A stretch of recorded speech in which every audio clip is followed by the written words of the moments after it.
যে কোনো হারানো জিনিস আপনি যদি ফিরে পেতে চান তাহলে এই আমলটি আপনারা অবশ্যই করবেন। আসসালামু আলাইকুম ওয়া রাহমাতুল্লাহ।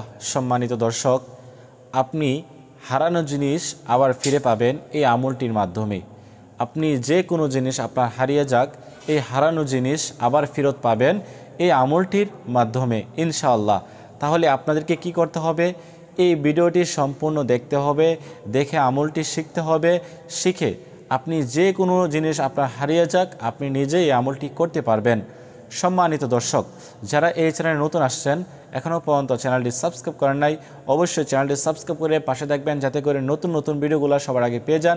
আর এই ভিডিওটি আপনার কাছে ভালো লাগে অবশ্যই এটি লাইক করে দিবেন এবং আপনাদের মতামত জানাতে ভুলবেন না। সম্মানিত দর্শক, তো হারানো জিনিস বলতে কি বোঝায়?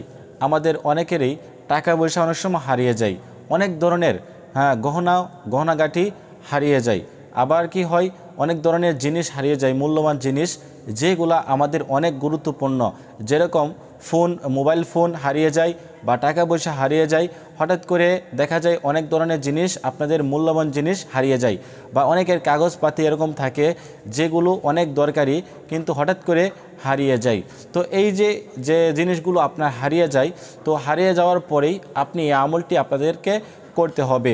যত ধরনের জিনিস আপনার হারিয়ে যাক, গহনাগাটি হোক, টাকা পয়সা হোক, বা যত মূল্যবান জিনিস হোক না কেন, আপনাকে এই আমলটি করতে হবে। তবে এই আমলটি যখন আপনি করবেন, তবে আপনাকে কি করতে হবে? আল্লাহ তাআলার উপর বিশ্বাস রাখতে হবে। ইয়াকিন এবং বিশ্বাস রেখে আপনাকে এই আমলটি করতে হবে। যতদিন পর্যন্ত আপনি না পাবেন, ততদিন পর্যন্ত আপনাকে এই আমলটি করে যেতে হবে আল্লাহ তাআলার উপর বিশ্বাস রেখে। যদি আপনি পেয়ে যান, তাহলে তো আল্লাহ তাআলা অবশ্যই আপনাকে ভালো কিছু দান করবে। আর যদি আপনি এই আমলটি করে আপনার জিনিসটা আপনি না পান, তাহলে বুঝতে হবে আল্লাহ তাআলা আপনাকে আপনার জন্য এর থেকে ভালো কিছু রেখেছেন। সেজন্য সম্মানিত দিনী ভাই ও বোনেরা, আপনাদের যে সময় যে কোনো জিনিস হারিয়ে যাক না কেন, আপনারা কি করবেন? ধৈর্য ধারণ করবেন। ধৈর্য ধারণ করে এই আমলটি করবেন। আমলটি করলে কি হবে? আল্লাহ তাআলার রহমতে হয়তোবা আপনার জিনিসটা আবার ফিরে পেতে পারেন। তো সম্মানিত দিনী ভাই ও বোনেরা, আমরা এই আমলটি কিভাবে করব? আসেন আমরা জেনে নেই।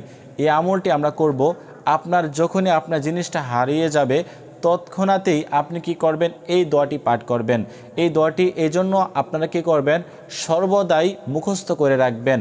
কারণ হচ্ছে এই আমলটি যখন আপনার জিনিসটা হারিয়ে যাবে, তখনই আপনাকে এই আমলটি শুরু করতে হবে।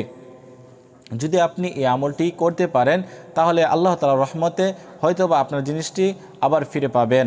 তো এই দোয়াটি কি? দোয়াটি হচ্ছে ইন্না লিল্লাহি ওয়া ইন্না ইলাইহি রাজিউন। ইন্না লিল্লাহি ওয়া ইন্না ইলাইহি রাজিউন। ইন্না লিল্লাহি ওয়া ইন্না ইলাইহি রাজিউন। ইন্না লিল্লাহি ওয়া ইন্না ইলাইহি রাজিউন। এই দোয়াটি আমরা অনেকেই পারি, অসংখ্য ভাই বোনেরা পারি। কারণ হচ্ছে যখন কোনো মানুষ মারা যায়, তখনই আমরা এই দোয়াটি পাঠ করে থাকি। সেজন্য আমরা অনেক ভাই বোনেরা এই দোয়াটা সহিশুদ্ধভাবে পারি। আর যারা সহিশুদ্ধভাবে পারি না, তারা অবশ্যই এই দোয়াটি সহিশুদ্ধভাবে শিখে নেবেন। ইন্না লিল্লাহি ওয়া ইন্না ইলাইহি রাজিউন, এভাবে সহিশুদ্ধভাবে শিখে নেবেন। তো শিখে নেওয়ার পরে আপনারা কি করবেন? যখনই আপনার জিনিসটা হারিয়ে যাবে, তখনই আপনারা পড়বেন 119 বার এই আয়াতটি পাঠ করবেন। ইন্না লিল্লাহি ওয়া ইন্না ইলাইহি রাজিউন। ইন্না লিল্লাহি ওয়া ইন্না ইলাইহি রাজিউন। এভাবে আপনারা 119 বার পাঠ করবেন। পাঠ করলে হয়তোবা এই আয়াতের মাধ্যমে আল্লাহ তাআলা আপনাকে কি করবেন? আপনার জিনিসটা আবার ফিরিয়ে দিবেন।